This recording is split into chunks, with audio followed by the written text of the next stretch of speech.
డబ్బు, అనారోగ్యం, ఉద్యోగం, వ్యాపారం, అప్పులతో బాధపడుతున్నారా? మీకోసమే లాంచ్ యువర్ ఫ్యూచర్ ప్రోగ్రామ్.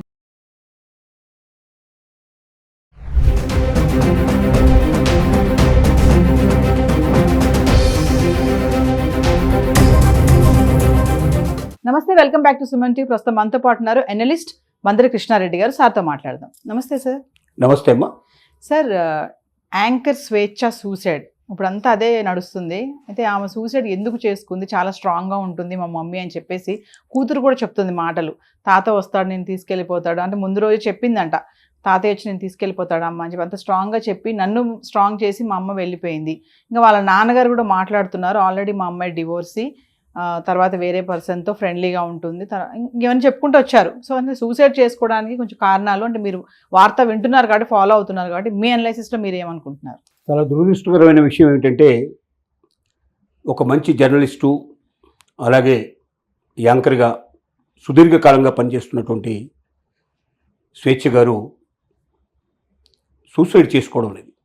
ఎందుకంటే సహజంగా జర్నలిస్టులకి మిగతా వాళ్ళకన్నా కూడా మానసికంగా ఎక్కువ ధైర్యం ఉంటుంది. ఎందుకంటే వాళ్ళ కళ్ళెదురుగా కొన్ని వేల లక్షల సంఘటనలు జరుగుతూ ఉంటాయి. వాటిని వాళ్ళు వార్తలుగా చేసుకుని జీవించాల్సిన పరిస్థితి ఏర్పడుతుంది. ప్రతిరోజు మనం టీవీ చూసినా వార్తలు చూసినా మనకు కనబడేదిలా ఏంటంటే ఆత్మహత్యలు కానీ, హత్యలు కానీ, దోపిడీలు కానీ, మానభంగాలు కానీ, ఇలాంటి వినకూడని వార్తలనే మనం ప్రతిరోజు ఉదయం నుంచి రాత్రి దాకా ఈ రంగంలో ఉండేవాళ్ళు ఎక్కువ వినాల్సి వస్తుంది. వినడమే కాదు, దాన్ని ప్రసారం చేయాల్సిన పరిస్థితి, దాన్ని వాళ్ళే స్వయంగా చెప్పాల్సిన పరిస్థితి ప్రతిరోజు ఉంటుంది సహజంగా. అలాంటప్పుడు అది చెప్పి చెప్పి చెప్పి ఒక రకంగా వాళ్ళలో పూర్తిగా మానసికంగా ఒక శక్తి పెరిగి వాటికి విరుద్ధంగా అంటే అలాంటి వాటికి దూరంగా జీవించగలిగేటువంటి ఒక శక్తి వారికి మానసికంగా వస్తుంది. ఆ రకంగా మిగతా వాళ్ళకన్నా ధైర్యస్తులు జర్నలిస్టులు కానీ లేక టీవీ రంగం లోపల మనకు ఈ రంగంలో పనిచేసేటువంటి వాళ్ళంతా కూడా, మీడియాలో పనిచేసే వాళ్ళంతా మనకున్నటువంటి ఒక నమ్మకం, ధైర్యంగా ఉంటారు, ఎక్కడికి వెళ్ళినా వెళ్ళిపోతారు వాళ్ళు. డెఫినెట్గా ఉంటారు, డెఫినెట్గా. ఎందుకంటే ప్రతిరోజు అవి చూస్తుంటారు కాబట్టి, ప్రతిరోజు వింటుంటారు. వీళ్ళెక్కడ వాళ్ళు ఒక్కొక్కసారి ఆ వార్తల్ని ప్రత్యక్ష ప్రసారం చేయాల్సిన పరిస్థితి ఏర్పడుతుంది. ఇలాంటివన్నీ చూసి చూసి ఇది సహజమైన విషయంలే అనేటువంటి పరిస్థితి కలిగేటువంటి అవకాశాలు ఉంటాయి. కానీ మరి స్వేచ్ఛ ఎందుకు ఈ రకంగా నిర్ణయం తీసుకుందో మనకు తెలియదు.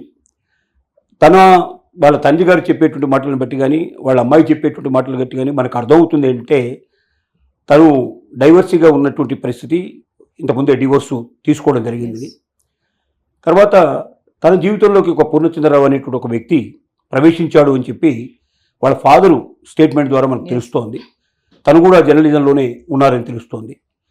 కానీ అతను వివాహితులని,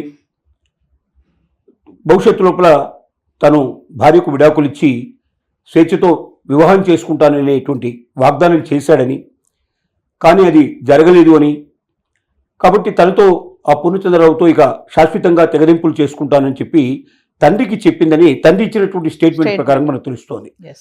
అంటే దీని అర్థం ఏంటంటే, వీళ్ళిద్దరి మధ్య బాగా పీక్ వెళ్ళిపోయింది, తగవ అనేది వెళ్ళిపోయింది అనేది అర్థమవుతోంది. సహజంగా ఒక్కటే, అన్నీ తెలిసి కూడా ఈ ప్రపంచం లోపల తెలిసిన వాళ్ళు ఎందుకు తప్పులు చేస్తారో అర్థం కాదు. ఎందుకంటే ఒక వివాహిత డైవర్స్ అయిపోయింది, డివోర్సీగా ఉన్నది ఇప్పుడు అంటే ప్రస్తుతానికి ఆవిడ జీవితం లోపల ఒక వ్యక్తి లేడు, ఎవరు లేరు. ఒక కొత్త వ్యక్తిని జీవితంలోకి ఆహ్వానించాలనుకున్నప్పుడు అతను కూడా వివాహితుడు కాని వాళ్ళని ఎప్పుడైనా మనం ఎంచుకుంటే మంచిది. ఎందుకంటే ఒక వివాహితుడైన వ్యక్తిని ఎప్పుడైతే సంబంధం పెట్టుకుంటామో వాళ్ళ కుటుంబానికి అది ఇబ్బంది, మరొక స్త్రీకి ద్రోహం చేసినట్టే అవుతుంది. మగవాడు వందలు చెప్తాడు, రకరకాల కారణాలు చెప్తాడు.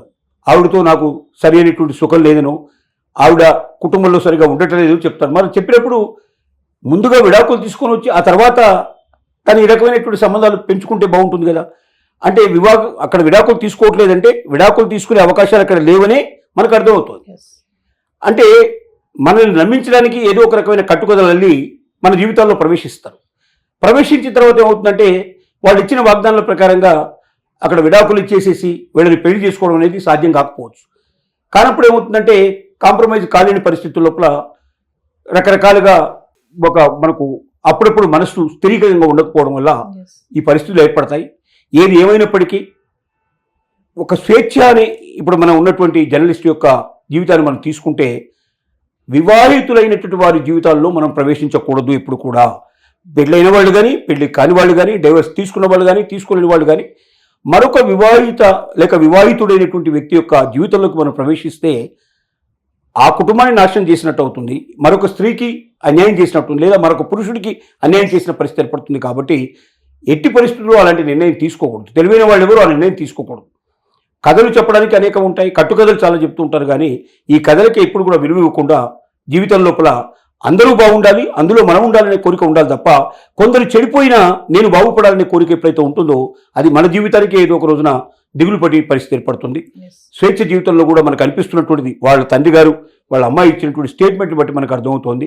ఈ స్టేట్మెంట్ని బట్టి తను ఎంచుకోకూడనటువంటి మార్గంలో ఎంచుకోవడం వల్లనే, ఒక వివాహితుడిని తన జీవితంలోకి ఆహ్వానించడం వల్లనే అతనితో తెగదెంపులు చేసుకోవాలన్నట్టు పరిస్థితుల్లో మానసికంగా సంసిద్ధత కాలేక, జీవించలేక తను మరణాన్ని కొని తెచ్చుకున్నట్టుగా కనబడుతోంది.